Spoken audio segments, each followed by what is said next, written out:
Bismillah. Assalamualaikum warahmatullahi wabarakatuh. Bismillah, alhamdulillah. Allahumma salli ala sayyidina Muhammad nurullah. Syirri wa syirri fi syirrila Allahu asmawal sifati. Asyhadu an la ilaha illallah wa asyhadu anna Muhammadar Rasulullah. Allahumma la ilaha illa antal awalu wal akhiru wa antal batinu was zahiru. Saudara-saudara yang saya cintai dan yang saya sayangi dimanapun berada, semoga kita semua senantiasa dalam bimbingan Allah Subhanahu wa Ta'ala, diberikan rahmat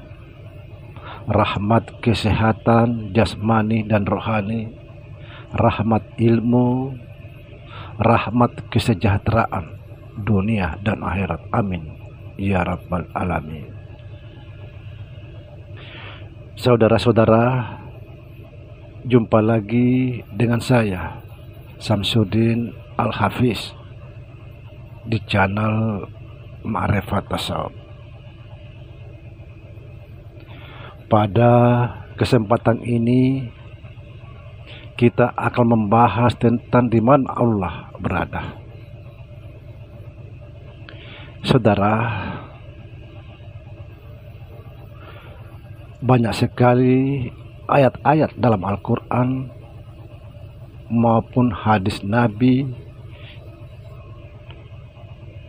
hadis Qudsi menjelaskan tentang di mana Allah. Cuma saja kita selalu berpikir terlalu jauh di sana tentang Allah. Seperti surah Kaf ayat 16. Allah Subhanahu wa Ta'ala berfirman, artinya kurang lebih begini: aku lebih dekat daripada urat lehermu. Subhanallah. Surat Al-Waqiah ayat 85. Surat Al-Waqiah ayat 85. Aku lebih dekat daripadamu, tapi kenapa kamu tidak melihatku?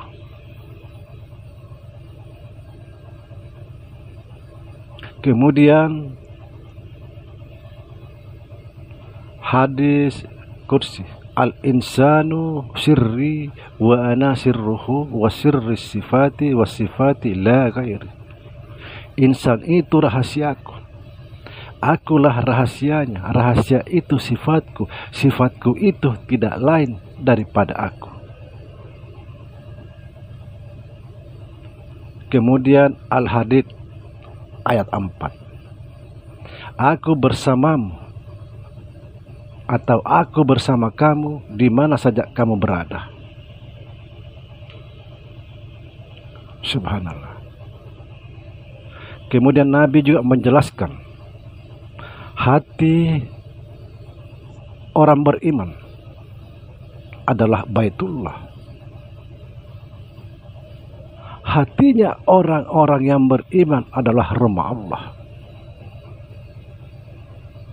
Subhanallah. Kemudian As-Sariyat ayat 21. Allah senantiasa bersamamu di mana saja kamu berada.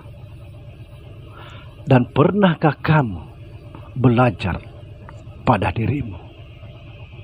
Kita tidak pernah belajar pada diri. Kita tidak pernah membaca diri. Yang kita baca diri orang lain, bagaimana kita bisa mau menemukan Allah?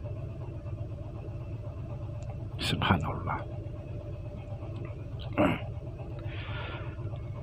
Dalam hadis Qudsi juga dijelaskan, tubuh manusia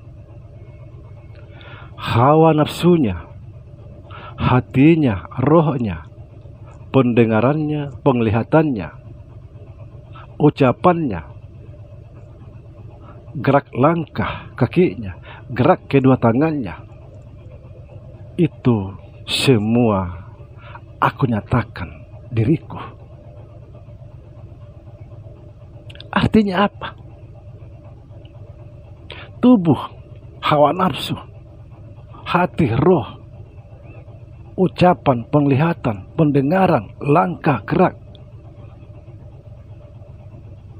itulah kenyataan Allah.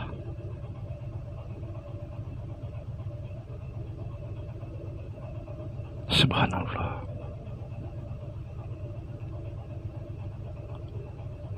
Kemudian Allah juga menjelaskan dalam hadis kursi.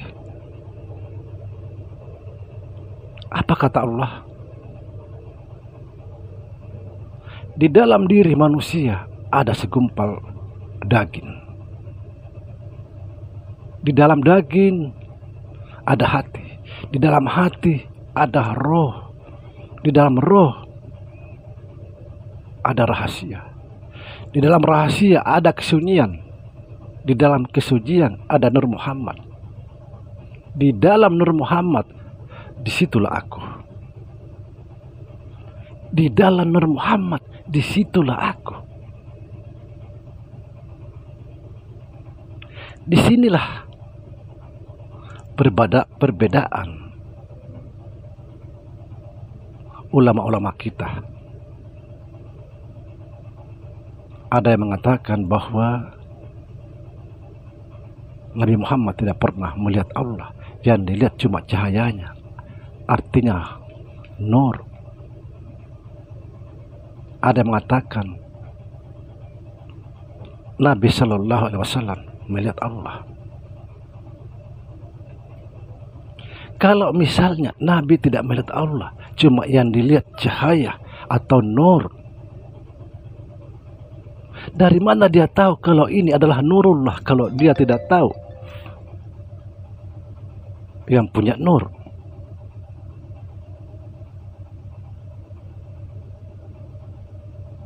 Dari mana dia tahu bahwa Nabi Shallallahu Alaihi Wasallam menyembah Allah kalau dia tidak tahu Allah? Kalau mustahil.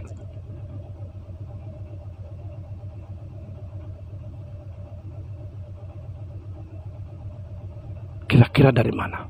Dari mana dia tahu ketika Nabi Shallallahu Alaihi Wasallam melihat nur? Dari mana dia tahu Nabi itu kalau ini adalah nurullah atau cahaya Allah? Ketika kalau dia tidak melihat yang punya nur.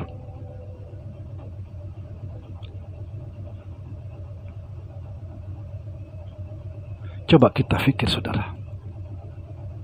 Kita fikir bagaimana cara memahami hal ini. Saya kasih sedikit gambaran, perumpamaan untuk mendekatkan faham. Ibarat sarung itu adalah cahaya atau nur, dan benang itulah yang punya cahaya. Kalau sudah melihat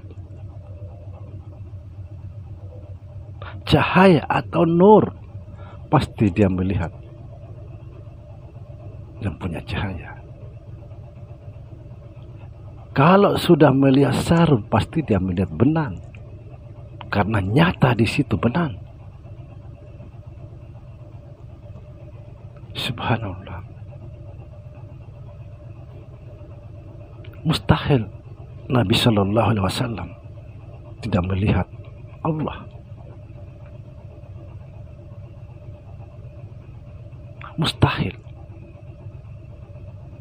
Beliau adalah utusan Allah. Masa sih utusan Allah, seorang utusan Allah tidak pernah melihat siapa yang mengutus?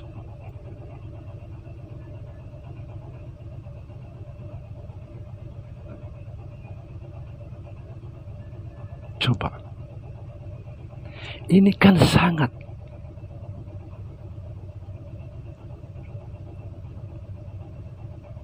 sangat meragukan kalau dikatakan Allah tidak pernah melihat Muhammad tidak pernah melihat Allah, Muhammad tidak pernah bertemu Allah. Itu meragukan sekali. Bagaimana bisa dikatakan Rasulullah atau utusan Allah? Bagaimana bisa dikatakan bahwa Muhammad itu menyembah Allah kalau dia tidak tahu Allah, tidak pernah ketemu Allah? Ini kan sangat berbahaya. Ini kan bisa dipelintir orang-orang yang tidak bertanggung jawab. Ayo kita kaji lebih dalam.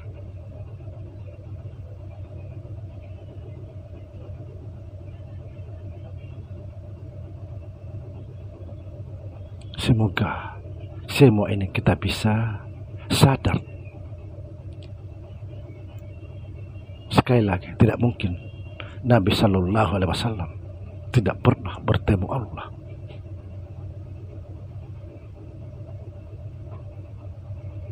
Tidak mungkin.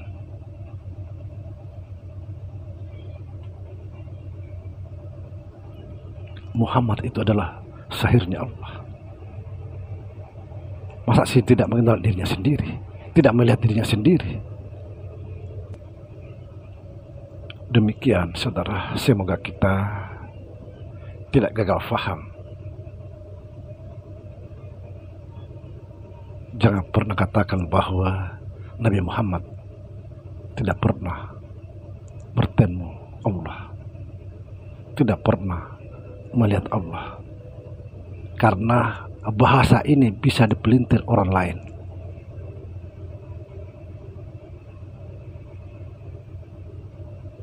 Dari mana dia tahu Nabi itu Allah kalau dia nggak pernah bertemu? Okelah dari malaikat Jibril. Nabi bukan orang bodoh, dia orang cerdas, orang pilihan, tidak akan mudah dipengaruhi oleh siapapun.